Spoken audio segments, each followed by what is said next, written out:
Hello everyone! Today's book is Paddington Bear by Michael Bond.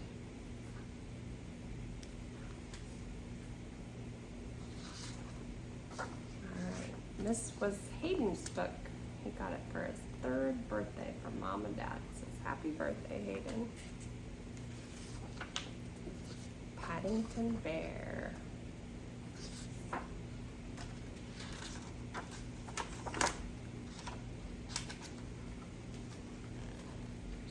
Pictures. Yes. It's like they're in a train station. It says, one day Mr. and Mrs. Brown were standing in Paddington Station. They were waiting for their daughter Judy, who was coming home from school. Suddenly, Mr. Brown noticed something small and furry behind a pile of mailbags. Look over there, he said to Mrs. Brown. I'm sure I saw a bear. Do you see the bear? Where is it? Maybe here? Kind of looks like a bear.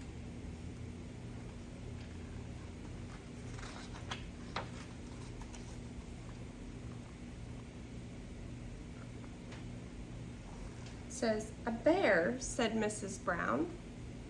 In Paddington Station? Don't be silly, Henry. There can't be. But there was. It had a funny kind of hat, and it was sitting all by itself on an old suitcase near the lost property office. There's the bear. He's got a jacket on. And he's got a red hat on. There they are.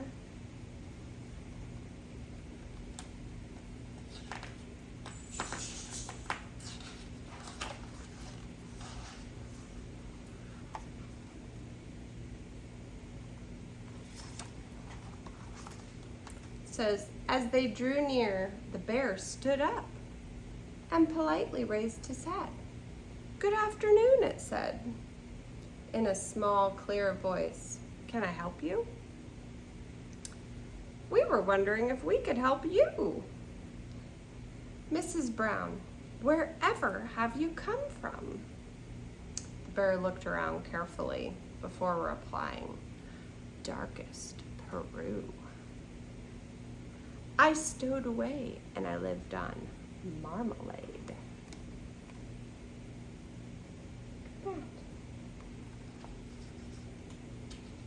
Marmalade. Do you know what marmalade is? It's orange jelly.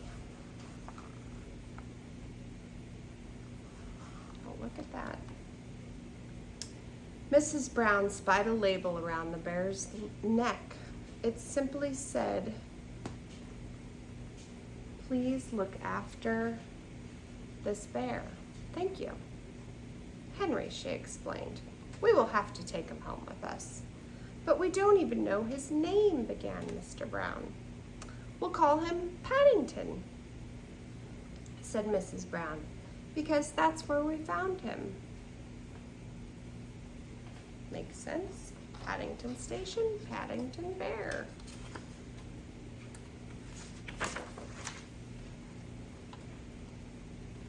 Where are they going now? Mrs. Brown went off to look for daughter Judy, while Mr. Brown took Paddington to the restaurant for something to eat.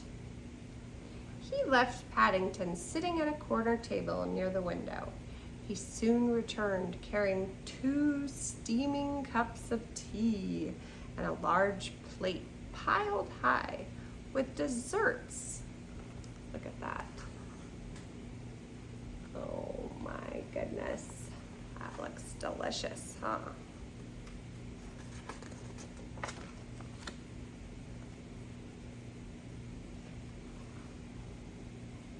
Mr. Brown. What is Paddington doing? Oh my gosh, we better read and see what happens. After his long journey, Paddington felt so hungry and thirsty. He didn't know which to do first, eat or drink. "I think I'll try both at the same time, if you don't mind, Mr. Brown," he announced. And without waiting for a reply, he climbed up onto the table. Mr. Brown stared out the window, pretending he had tea with a bear at Paddington Station every day of his life. Who doesn't? There's Paddington.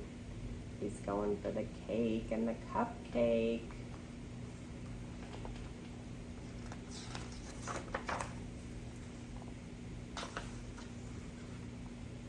Uh-oh, what's happening now? When Mrs. Brown came back into the restaurant with Judy, she threw up her hands in horror. "Henry," she said, "what are you doing to that poor bear? He's covered with cream and jam." At the sound of Mrs. Brown's voice, Paddington jumped so much he stepped on a patch of strawberry jam and fell over backward on his cup of tea. Whoops. Oh my goodness. Look at this. "I think we'd better go before anything else happens," said Mr. Brown, and he quickly led the way out of the restaurant. Judy took Paddington's paw and squeezed it. "Come along," she said. "We'll take you home in a taxi. Then you can take a nice hot bath and meet my brother Jonathan." There's Judy. She's got Paddington's hand. And they're gonna take a taxi. Look at that, that's a taxi. Paddington had never been in a taxi before. He found it very exciting. He stood on a little folding seat behind the driver so he could wave to people in the street. Soon they pulled up outside a large house with a green front door. See Paddington in there? There he is. He's waving. And there's the front door. Look at that, it's green. My favorite color.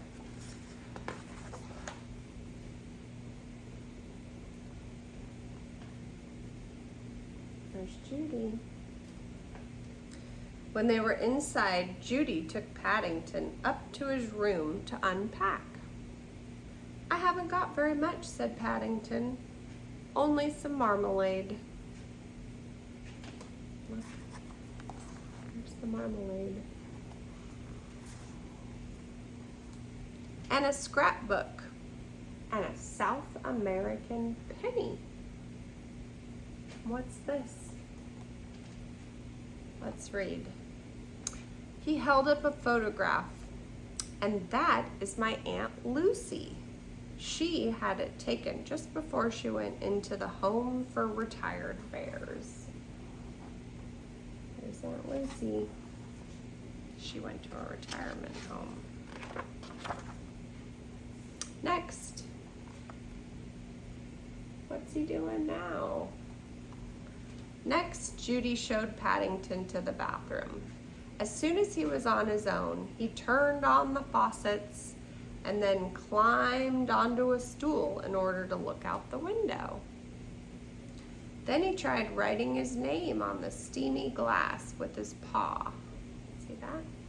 It took a long time. When he looked around, he found to his surprise that the bath was so full of water it was starting to run over the side. Ah, look at that. It's dripping down on the floor. Oh no.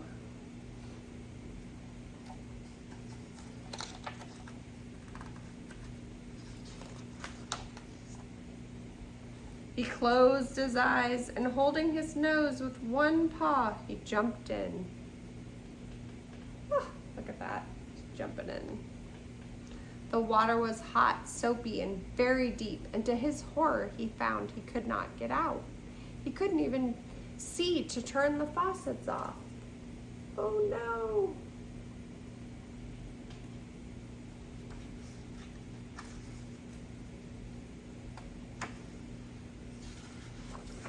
Paddington gonna do? What's he doing there? Paddington tried calling out help, at first in a quiet voice so as not to disturb anyone. Help! Then much louder, help! Help! But still nobody came. Then he had an idea. He took off his hat and he began using it to bail the water out. See, there he's got his hat. And bail means to fill it up with water and to dump it out. Downstairs, Judy was telling her brother all about Paddington. Suddenly, she felt a plop. Boop. Looking up, she saw a dark, wet patch on the ceiling. Paddington, she cried. He must be in trouble. Quick! And together they ran upstairs.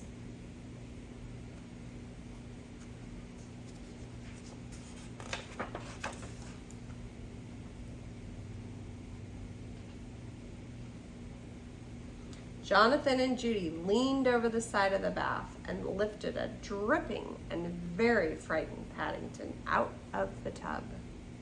What a mess, said Jonathan. We better wipe it up pretty quickly. Oh, Paddington, said Judy. I'm so glad we found you in time. You could have drowned. Paddington sat up. I'm glad I had my hat, he said. There he is, all wet.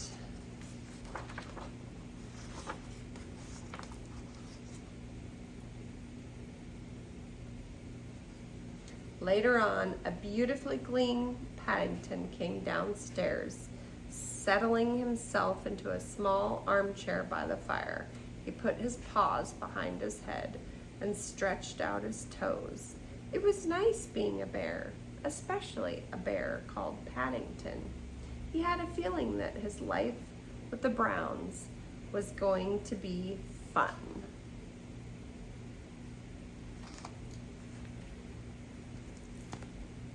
That's the end. Paddington Bear by Michael Bond.